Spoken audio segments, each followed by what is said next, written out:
सभी को जोहार।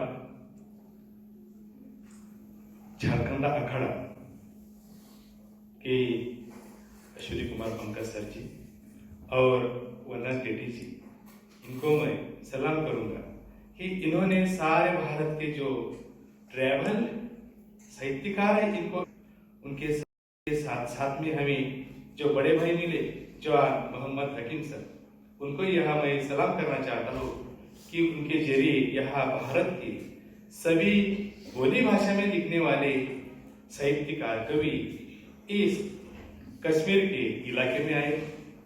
उपस्थित सभी गद्दी समाज, बक्करवाला समाज और सारे रसिक जनों को मेरा जोहार। मैं महाराष्ट्र के भील समुदाय से जुड़ता हूँ। भील समुदाय का इतिहास बताए तो भील ये शब्द भील इस शब्द से बना है। द्रविड़ भाषा में भील का अर्थ होता है तीर कमान यानी कि धनुष्यबाण। जो तीर कमान चलाते हैं, जो लोगों के पास तीर कमान है, धनुष्य है, वो लोग भील। भीलों का इतिहास और उसकी संस्कृति बहुत बड़ी है। 2011 की जनगणना के अनुसार भील कौम की संख्या लगभग 70 लाख से ज्यादा है। भील राजस्थान, गुजरात, महाराष्ट्र, मध्य प्रदेश ये राज्य में ज्यादा से ज्यादा मिलते हैं।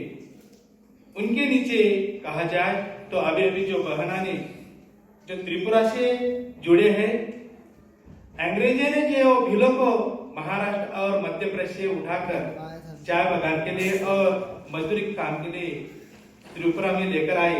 इसलिए त्रिपुरा और महाराष्ट्र के भीलों की जो संस्कृति सेम सेम लगती है। जहाँ हिडम्बा का उन्होंने प्रयोग किया, वही हिडम्बा महाराष्ट्र में मिलती है, वही एकलव्य महाराष्ट्र में मिलता है। तो इसी प्रकार भीलों की बहुत पुरानी संस्कृति है, लेकिन भीलों में लिखने वाला कोई साहित्यकार पैदा हुआ नहीं, जन्म हुआ। इसलिए भीलों का जो साहित्य है यह मौखिक रूप में, मुख रूप में यह साहित्य मिलता है।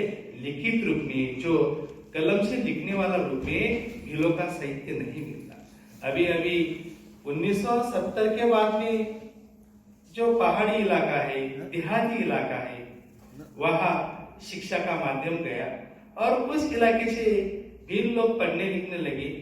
और तब वो ज्ञान क्या है, पाठशाला क्या है, ये पढ़ने लगे। तभी वह मेरे जैसे, वाहरू भाई जैसे लोग लिखने लगे। सातमाला और सातपुड़ा में रहने वाले भीलों की भाषा ही अलग अलग है। जो मैं रहता हूँ सातमाला में, अजंता एलोरा का यह उल्लेख हुआ। अजंता एलोरा के नीचे जो भील रहते हैं, उनकी भाषा में मराठी का शब्द प्रयोग ज्यादा से आता है। और जो सातपुड़ा में रहते हैं, उस भीलों की भाषा में गुजराती और हिंदी इनका प्रयोग ज्यादा से आता है। तो ये कई कौम के हैं, लेकिन भाषा ये बदलते। महाराष्ट्र में 95 भाषा बोली जाती है। उनमें जो महाराष्ट्र में अनुसूचित जनजाति है, उनकी संख्या 45 है। और 45 में सिर्फ 22 आदिवासी जो है उनकी बोली भाषा अभी जिंदा है। 23 आदिवासियों की भाषा ये मर गई है, मृत्यु हो गई। मैं संयुक्त राष्ट्र संगठन का यह गौरव करूंगा, क्योंकि 2019 ये साल आदिवासी बोली भाषा वर्ष संयुक्त राष्ट्र संगठन इन्होंने देखा कि 2015 में अंडमान निकोबार में रहने वाली शिनियार बुआ, ये जो औरत 65,000 वर्षों पुरानी सी जो बोली भाषा बोली जाती थी, आदिवासी बोली भाषा, वो बोली भाषा सीनियर बुआ के माध्यम के कारण जब वो मरी, वो मृत्यु हो गई। उसके साथ साथ उसकी भाषा मरी, उसकी संस्कृति मरी, उसका जो लिटरेचर था वह सब चला गया। इसी माध्यम से संयुक्त राष्ट्र ने इसका दखल लिया और 2019 ये आदिवासी बोली भाषा वर्ष प्रस्तुत किया। उसी तरह ये जो हमारा ये बोली भाषा का सत्र चल रहा है, आदिवासी लिटरेचर का सत्र चल रहा है, कि ये जो दशक है, ये दशक 2031 तक आदिवासी बोली भाषा दशक ये संयुक्त राष्ट्र संगठन ने जारी किया है। इसलिए ये जो सत्र है बड़े अच्छे नींव से यहाँ रखा गया है, ऐसा मुझे लगता है। तो मैं ज्यादा वक्त नहीं लूंगा। आगे चलकर मैं भीलों के बारे में कहूंगा। भिल्लवी कली से लेकर एकलव्य है, शबरी है, यह टोटेम, यह भीलों के बहुत बड़े बड़े नाम है। लेकिन ये सिर्फ साहित्य, यह मौखिक रूप में आता है, वह लिखित रूप में कभी नहीं मिलता।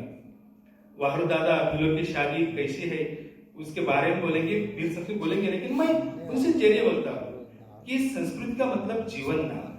आदमी जब माँ के पेट से पैदा होता है, वो जन्म से जब वो कब्र पर चढ़ता है, उसका मृत्यु होता है, इनके अंदर में वो जो जीवन चलता है, जिसका जो जीवन चलता है, वो जो जिंदगी वह गुजरता है, ये जिंदगी वो अपने संस्कृति काल में चलता है। संस्कृति के बारे में A.K. पंकज जी ने बहुत सारा लिखा है।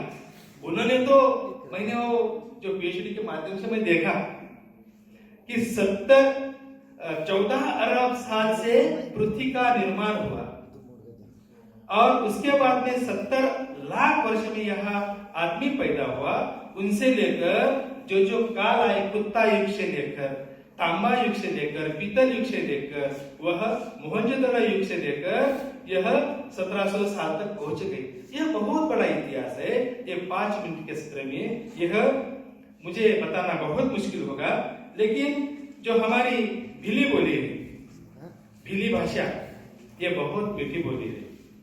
यह भीली बोली के जो 17 कविताएं के हैं, लेकिन आपको जो शादियां होती है भीलों की, उसमें सेम होता है। दुल्हा 60 का और दुल्हा 20 की, ऐसा नहीं होता। वो सेम उम्र की, जो 18 उम्र के है वो 18 उम्र के लेते हैं, वह उम्र होती है, उनमें अंतर नहीं होता। उसके बारे में ज्यादा बातें करेंगे। तो उसमें जो हमारी जो बोली है, उनका बोली का एक नगमा मैं थोड़ा सा पेश करता हूँ, जो पूर्वों से यह गीत चले आ रहे हैं। मैं वो पुरखों से नमन करूंगा, क्योंकि अपनी जो बोली है उन्होंने आज तक हमारी पीढ़ी तक ये लाए हैं, लेकिन आगे ये भाषाएं आनी चाहिए। इसीलिए हमारी जो बातचीत हुई बड़े भाई जवान भाई की जो गोजरी बोली की, अभी चुनाव गोजरी कविताएं जो आई है, वो कविताएं मैंने मराठी में लाने की कोशिश की और दिवाली के बाद वह प्रकाशित होने वाली है। तो ऐसी कोशिश करनी चाहिए कि जो कश्मीर की भाषा है, जो गुजर बोली वाला भाषा है, राजस्थान की मिनी बोली है, त्रिपुरा की जो अभी जो बोली है, महाराष्ट्र की भीली बोली है, ये जो भाषा है वो हिंदी तो जानते हैं। वो हिंदी में जाकर उसके कौन तक ये भाषा, उसका साहित्य वह जानना चाहिए। इसलिए भाषा का, वो किताब का, साहित्य का अनुवाद हो, यानी कि हमारी संस्कृति वो आदिवासी तक जाए, उस आदिवासी की संस्कृति ये आदिवासी तक जाए, यानी कि सारा आदिवासी एक है। जो आदिवासी का लिटरेचर है सभी एक है। ये हमें हमारी संस्कृति का आदान प्रदान होगा तभी पता चलेगा।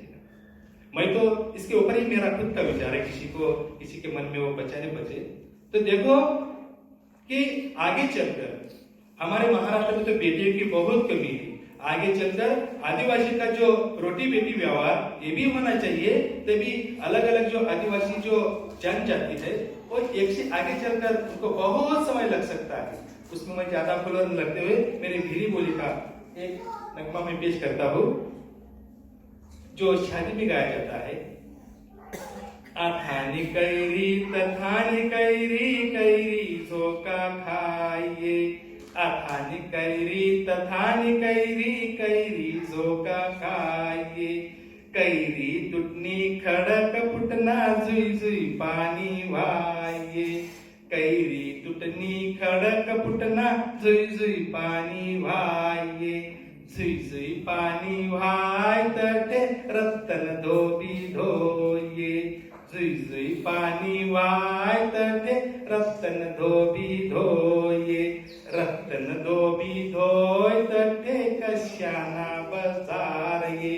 रत्तन धोबी धोय तटे, लच्छिसना बजार ये। माय मला लच्छानी ठेवजो, बंधूंना हाकाल दी देजो। बंधू एवढा सोनाना, फलांग टाकू मोत्याना।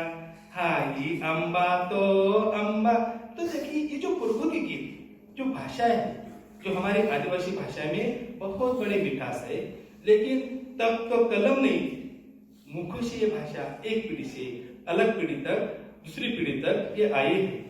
तो आदिवासियों में, हमारे भिली में जन्म से जो बच्चा पैदा होता है, जन्म लेता है, उसके अलग अलग की लोक कथाएं है, पुरखों के गीत है, फोक गीत है, लोकगीत है, लोक कथाएं है, और जो मरता है ना तभी उसके भी गीत है। तो इस तरह हमारी संस्कृति, यह एक छोटी सी ये संस्कृति नहीं, आदिवासी संस्कृति को बहुत बड़ा इतिहास है। यह मैं ज्यादा वक्त नहीं देकर, यह मेरे जो मुझे समय दिया यहाँ बोलने का, मैं मंच का यह शुक्रगुजार हूँ। धन्यवाद। जोहार। विभिन्न बोली और आदिवासी भाषाओं में जो लिखा गया साहित्य है, उसका अनुवाद, उसका तर्जुमान दूसरी बोली भाषाओं में होना चाहिए। ये सुनील कुराड़ सर ने एक बहुत ही अहम मसला हम सबके सामने रखा है। धन्यवाद सुनील भाई।